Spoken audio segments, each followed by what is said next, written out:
Beijing and Washington have concluded a round of high-level trade talks in Washington, and with President Barack Obama's tenure in the White House coming to an end in January, there's real concern in China that the progress made over the past few years could be undone by the President-elect Donald Trump, who was quite vocal in his criticism of China during his campaign. CCTV's Sean Calebs has more from the Joint Commission on Commerce and Trade meeting. China is praising the progress made between the world's two largest economies over the past 8 years. We are pleased to note that in recent years, despite a sluggish global economy and global trade, China-U.S. economic cooperation and trade has defied the downward trend and maintained steady growth and produced many highlights. China's vice premier noted at the annual gathering of the 27th U.S.-China Joint Commission on Commerce and Trade that bilateral trade between the U.S. and China had grown 4.8% over the last 3 years, with Chinese investment directly responsible for creating 100,000 U.S. jobs. China is now the United States' largest trading partner, with U.S. investment in China up more than 20% this year. But with all the positives, there is concern on the horizon as U.S. President-elect Donald Trump prepares to take office. What China is doing to us is beyond belief. Throughout the U.S. presidential campaign, Trump railed against China, saying the U.S. was losing jobs because of U.S.-China trade policies.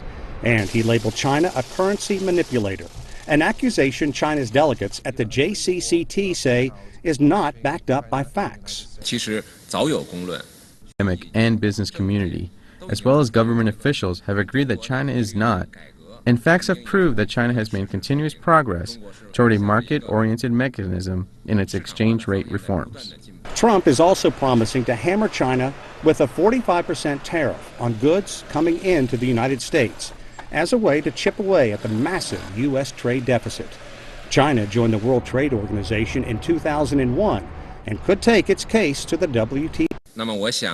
I think after Mr. Trump takes office, he will be reminded of the obligations as a member of the World Trade Organization. Trump has threatened to try to pull the United States out of the WTO.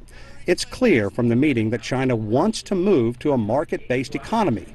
But U.S. officials say at this point, there's too much Chinese government control in China's economy. It's a conversation that we have engaged in, but it is not one at this moment that is ripe for us to change our protocol.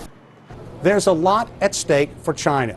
Gaining market economy status would make it more difficult for nations to pursue anti-dumping challenges against Beijing. Right now, the U.S., the European Union, and China's other trading partners are debating the measure. China says gaining market economy status was part of an agreement it reached when it joined the WTO 15 years ago, and Beijing hopes to win the provision by December 11th. That's the deadline for China's partners to make a deal. If not, the provision is set to expire.